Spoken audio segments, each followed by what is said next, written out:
मैं हमेशा ये सोचता था कि लाइफ बड़े पल से बनती है। लाइक नौकरी करना, ग्रेजुएट होना, शादी करना और रोज उठ के अपनी दाढ़ी को शेव करना। लेकिन पिछले कुछ समय से मैंने ये समझा है कि एक्चुअल में लाइफ उन छोटी छोटी एक्शन से बनती है जो कि हम डेली अपनी लाइफ में करते हैं। एंड इसी छोटी छोटी चीज को हम हैबिट्स कहते हैं। अगर आप गहरी सांस लेके एक बार इन हैबिट्स के बारे में सोचोगे तो आप रियलाइज जरूर करोगे कि ये छोटी छोटी हैबिट्स आपकी लाइफ में कितना बड़ा इम्पैक्ट क्रिएट करती है। मैंने पिछले एक साल में ये सीखा है कि आप अगर चाहो तो आपकी लाइफ को बहुत ही आसानी से चेंज कर सकते हो। बिकॉज एक ही हैबिट मैंने अपनाई जिसके कारण आज कंप्लीटली मेरी लाइफ चेंज हो गई है। ये हैबिट के बारे में बताने के लिए मुझे आपको एक स्टोरी बतानी पड़ेगी।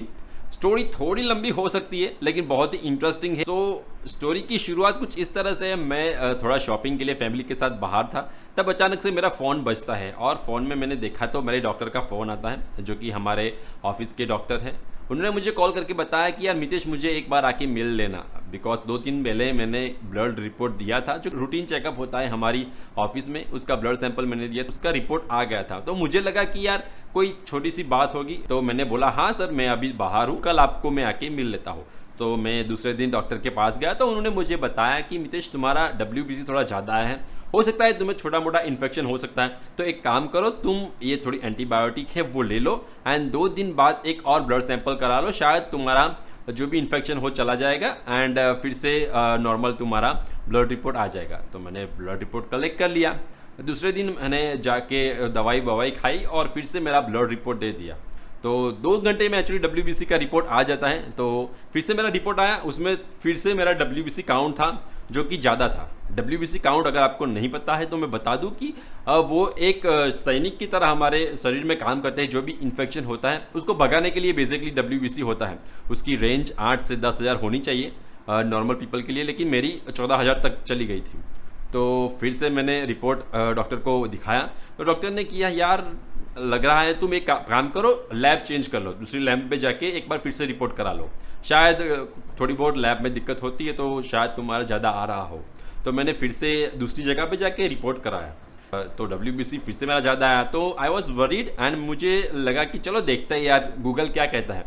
तो मैंने जनरली यहाँ पे WBC के बारे में पढ़ा कि किन सिनेरियोस में WBC ज़्यादा होता है। तो वहाँ पे बहुत सारा चीज़ दिखाई गई थी कि इसके कारण WBC बढ़ रहा है। 2-3 जगह पे ऐसा भी लिखा था कि अगर आपके अंदर कोई ट्यूमर काइंड ऑफ कैंसर है तो भी आपका WBC बढ़ सकता है।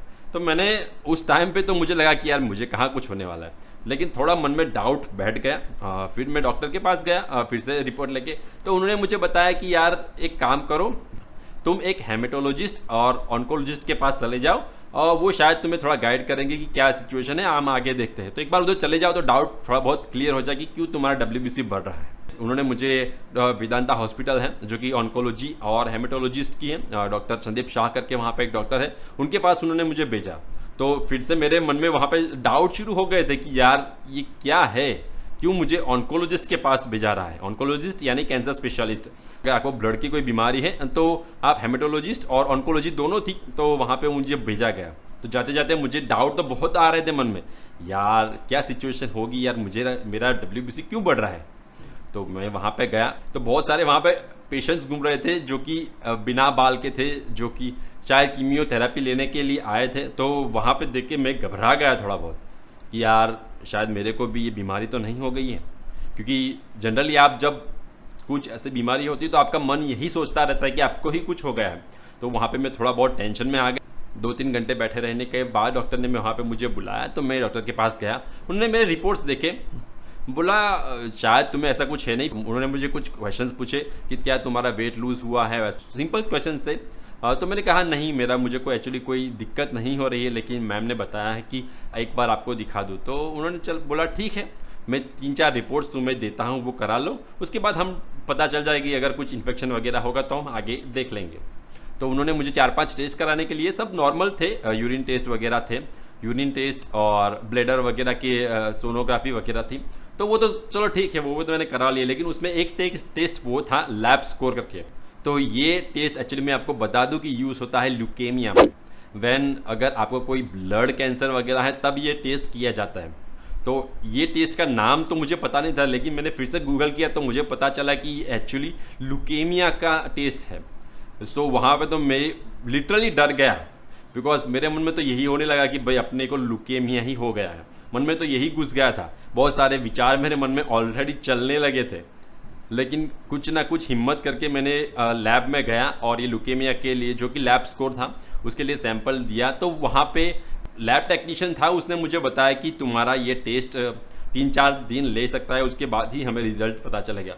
अब आप सोचो 3-4 दिन वेट करना इस सिचुएशन में कि भाई क्या रिजल्ट आएगा, तो आपकी तो नींद ही उड़ जाएगी। मैं घर में भी थोड़ा बहुत काइंड ऑफ खोया खोया सा रहने लगा। घर वालों ने भी मुझे पूछा क्या कोई दिक्कत है, वाइफ ने भी मुझे 2-3 बार पूछा कि कोई दिक्कत तो नहीं है, लेकिन मैंने उसको कुछ बताया नहीं। 2 दिन बाद मेरे को लैब से फ़ोन आता है कि यार तुम्हारा सैंपल फिर से देना पड़ेगा, बिकॉज थोड़ा टेक्निकल इशू आ गया है एनालाइज करने में, तो एक बार आके फिर से रिपोर्ट करा जाओ। अब आप सोचो 2 दिन ऑलरेडी वेट किया और दूसरे दिन बताया कि फिर आके वहाँ पे रिपोर्ट कराओ। तो मेरी तो भाई लिटरली यहाँ पे होश उड़ गए थे।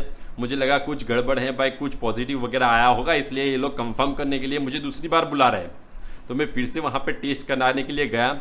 वहाँ पे तो एक्चुअली मैं सही में बहुत पैनिक हो गया था। जब भी मैं सोचता था उसके बारे में तो पसीने छूट जाते थे। फिर से मैंने किस तरह के हिम्मत इकट्ठी करके वहाँ पे जाके टेस्ट कराया। मैंने वहाँ पे पूछा कि क्या कोई न्यूज़ ऐसी गलत तो नहीं आई जो आप कंफर्म करने के लिए मुझे दूसरी बार टेस्ट करा रहे हो। उसने बोला नहीं, आपका रिपोर्ट थोड़ा मिस हो गया था, इसलिए आपको फिर से कराना पड़ेगा।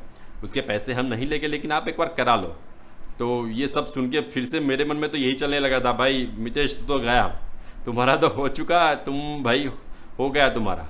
तो जैसे जैसे करके मैंने फिर से यहाँ पे रिपोर्ट कराया। 2 दिन बाद फिर से लैब टेक्नीशियन का फ़ोन आया। एक्चुअली व्हाट्सएप पे अब आ जाता है रिपोर्ट्स, तो उसने मेरे को रिपोर्ट्स भेजा और रिपोर्ट जैसे ही मैंने खोला पता चला भाई सब नॉर्मल है, कोई यहाँ पे कोई इन्फेक्शन वगैरह नहीं है, सब नॉर्मल है, नॉर्मल रेंज में मेरा रिपोर्ट आया। तो वहाँ पे मैंने बहुत ही बढ़िया फील किया।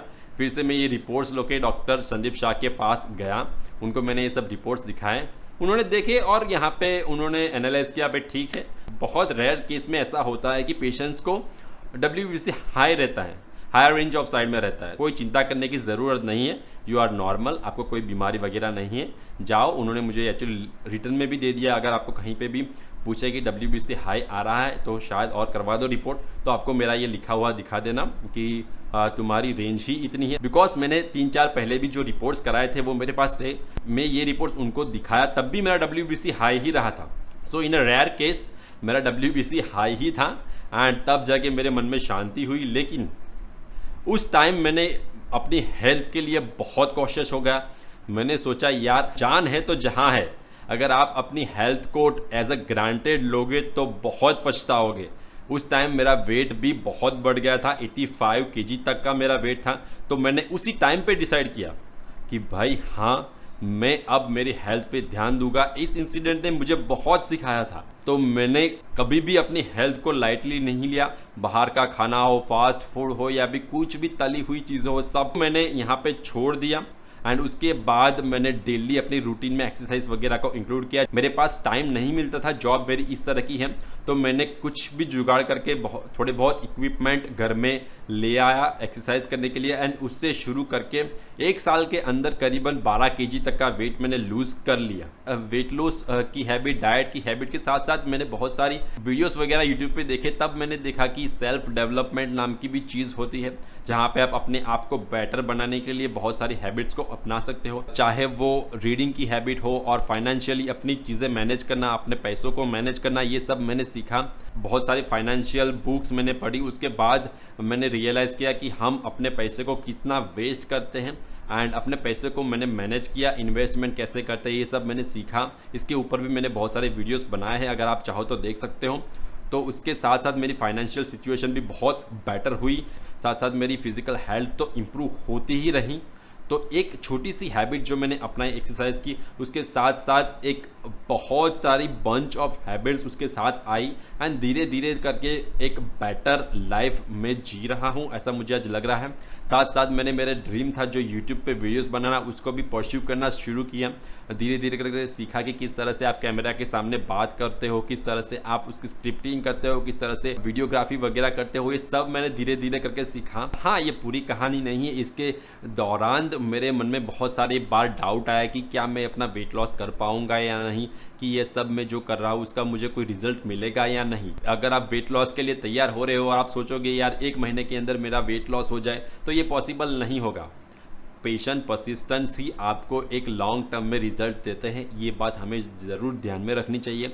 मैंने भी पेशेंट और परसिस्टेंट को अपनाया। डेली वेट लॉस के बारे में ना सोच के एक लॉन्ग टर्म प्लानिंग की कि मेरे को 1 साल के अंदर वेट लूज़ करना है, तब जाके धीरे धीरे प्रोग्रेस से मुझे रिजल्ट दिखने लगे। Same cheese goes with diet and reading, जिसे जैसे आपको शुरुआत में अगर कुछ नई चीज़ करने की कोशिश करोगे तो आपको बोरिंग लगेगी, 2-3 दिन बाद आप शायद गिव अप कर लोगे, लेकिन पेशेंट और परसिस्टेंट के साथ उसके साथ आप जुड़े रहते हो तो लॉन्ग टर्म में ये आपके साथ जुड़ जाती है और आपकी हैबिट बन जाती है। जैसे सुबह उठ के रोज़ आप ब्रश करते हो, उसकी तरह आप एक्सरसाइज और डाइट को भी फॉलो करते हो। सो बेसिकली आज जो भी मेरे लाइफ में मैंने अचीव किया है या फिर जो भी मेरी लाइफ में जी रहा हूँ, वो एक सिर्फ इंसिडेंट की वजह से है एंड पर्टिकुलरली वन हैबिट की वजह से जो मैंने अपनाई रिगार्डिंग माय वेट लॉस। आप भी अपनी लाइफ में ऐसा एरिया पे फोकस करें जहाँ पे आपके एनर्जी और टाइम का आपको बहुत अच्छा रिटर्न मिले। सुबह उठ के नहाना, ब्रश करना, ज़्यादा पानी पीना, ये सब तो ठीक है, ये सब छोटी छोटी चीज़ें सब करते हैं, लेकिन अगर आप अपने अंदर झांक के देखो और अपनी फाइनेंशियल सिचुएशन हो गई, अपने रिलेशन हो गए, अपनी फिजिकल हेल्थ हो गई, इन सब छोटी छोटी चीज़ों को अगर ध्यान से करोगे तो आपको लॉन्ग टर्म में आपकी लाइफ में एक बहुत ही अच्छा रिजल्ट मिलेगा एंड आपकी फिजिकल हेल्थ तो इम्प्रूव होगी, साथ साथ आपकी फाइनेंशियल हेल्थ भी इम्प्रूव होगी, बिकॉज आप डेली एक हैबिट को अपना रहे हो जो आपके इस गोल को अचीव करने के लिए लगातार आपको हेल्प करता रहता है। So in the end I hope कि आप भी अपनी लाइफ में ऐसी हैबिट्स अपनाओगे जो आपको एक बेहतर इंसान बनाएगी। इसी टाइप के सेल्फ डेवलपमेंट वीडियोस में आपके लिए बनाने वाला हूँ। सो अगर आपको मेरा ये थॉट प्रोसेस और मेरी ये थिंकिंग पसंद आती है तो मेरे चैनल को सब्सक्राइब कर लीजिए।